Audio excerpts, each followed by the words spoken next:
नमस्कार. ज्ञानेश्वरी पुढची ओळी. पुण्यवान त्या गुरुपासोनी ऐसी दृष्टी प्रथमची मिळवा. देणाऱ्याने देत जावे, घेणाऱ्याने घेत जावे, देता देता एक दिवस देणाऱ्याचे हातच घ्यावे म्हणतात.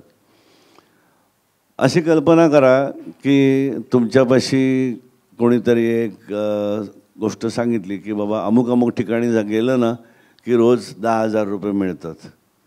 बटन दाबले की 10,000 रुपये बाहेर येतात. तुम्ही म्हणाल यार रोज बटन दाबण्यापेक्षा ते बटन दाबल्यानंतर पैसे देणारं मशीनच मला मिळालं तर सोपं होईल ना. मी दिवसांत 10 वेळा बटन दाबीन. हे जसं आहे तशीच काहीशी कल्पना अशी आहे की एकदा काही दृष्टी तुम्हाला मिळाली की मग तुम्हाला वेगवेगळं समजावायला लागत नाही की ज्ञानेश्वरीची ही ओवी आता त्याचा अर्थ असा समजून घे. मग तेच तुकारामांनी कसं सांगितलं आहे, मग तेच समर्थांनी कसं सांगितलं आहे. एक साधे तो सब साधे. थोडं संताचं वाक्य आहे, सिंपल वाक्य आहे. मी म्हटलं ना जसं संत मंडळींची खासियत अशी आहे ते सिनियर मोस्ट फिजिशियन आहेत.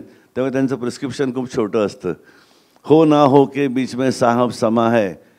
रामाचे नाम राम घेतो मी करतो आराम.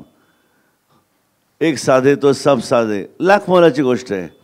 तसंच माझ्या आयुष्यात घडणारी प्रत्येक घटना ही माझ्या कल्याणासाठी आहे. Here I have to learn a lesson, something new lesson for me to learn and put it in my jewel box. Every incidence you should really keep it in your jewel box. अमूल्य असा तो एक अनुभव आहे ज्याच्यामधनं तुम्ही काहीतरी शिकलेले असता, पण त्यासाठी निपुणपणे पाहावं लागतं. आणि एकदा काही दृष्टी मिळाली की मी म्हटलं तसं की तुम्हाला प्रत्येक घटना तुमच्याशी बोलायला लागते. गुरुकृपेनं निपुणपणे पाहण्याची दृष्टी तुम्हाला मिळाली की ती दृष्टी शब्दांवरती अशी पडली ना की ते शब्द बोलायला लागतात तुमच्याशी. अरे शब्दांच्या पलीकडे माझ्यापाशी हे नॉलेज आहे. How to read in between the lines, in between the words and in between the alphabets. Within the alphabet तुमच्याशी शब्द बोलायला लागतो. एकदा काही दृष्टी मिळाली की सरस्वतीच्या राजमहाली प्रमेय रत्ने कैसी उधळली. या रत्नांची किमया ऐसी सहजी तुम्हा दिसणार नाही. तर निपुणपणे रे पाहता तुम्ही डोळे तुमचे दिपुनी जातील. पुण्यवान त्या गुरुपासोनी ऐसी दृष्टी प्रथमच मिळवा. ज्ञानाचा रे दीप लागता उजळून जाईल सारा महाल. सरस्वतीचा राजमहाल. पुन्हा सांगतो की सरस्वतीचा राजमहाल म्हणजे ज्ञानेश्वरी नाही आहे. तुमचं आयुष्य हा सरस्वतीचा राजमहाल आहे जिथं तुम्ही अखंड काहीतरी शिकण्यासाठी आलेले आहात. बिलीव्ह मी, तुमच्या माझ्यातला प्रत्येक व्यक्ती ज्याने मनुष्य देह, ह्युमनॉइड फॉर्म म्हणतो मी त्याला, मानव देह धारण केलेला आहे. आपण अवेअर असू किंवा नसू, आपल्याला भान असो किंवा नसो, पण प्रत्येकानं आपण जन्म ह्या एकाच कारणासाठी मनुष्य देह घेतला आहे की पुढचा जन्म मनुष्य देह पण नको. किडामुंगी तर नकोच नको. इथून मला डायरेक्ट सिक्सर मारायचे. अशी सिक्सर की ball is lost, game over. हा तुमचा माझा सोल अजेंडा आहे when we decided to take a birth as a human being. शब्दाविणं संवाद होतो. मला सांगा, मला कोणी सांगितलं लहानशी घटना ज्या मुलीच्या बाबतीत घडली तेव्हा ह्यापुढे तुला प्रत्येक गोष्ट सावधानू सावचित्त करायचे. अवधान ठेव.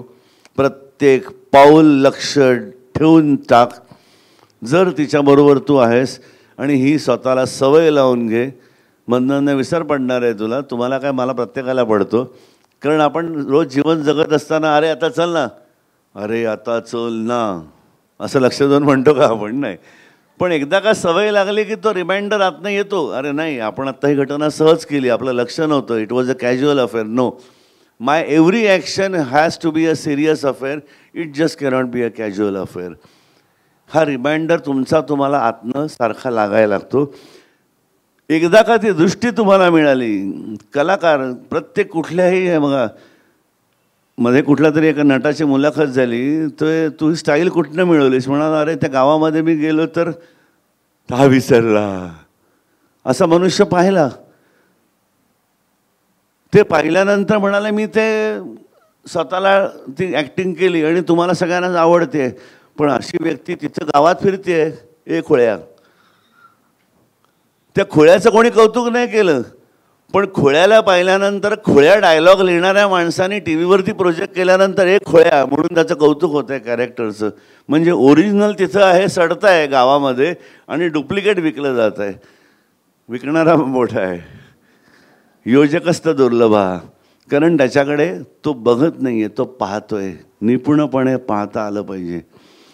ही प्रत्येक गोष्टीला अप्लाइड आहे. एकदा का तुम्हाला हे कळलं की हे पाहायचं कसं, म्हणजे ज्ञान मिळालं की खात्री ठेवा, इक्विव्हॅलंट पारड्यामध्ये लक्ष्मी मॅडम बसणार, काळजी नका करू. आणि लगेच तिसऱ्या पारड्यामध्ये तुमची काली पण झुलणार आहे. पण ज्ञानाला पर्याय नाही. श्रवण म्हणजे ऐकणं. ऐकण्याचा संबंध साऊंड एनर्जीशी आहे. साऊंड एनर्जीमधनंच संपूर्ण विश्व, n number of galaxies create झाले आहेत, आजचं फिजिक्स सांगतंय.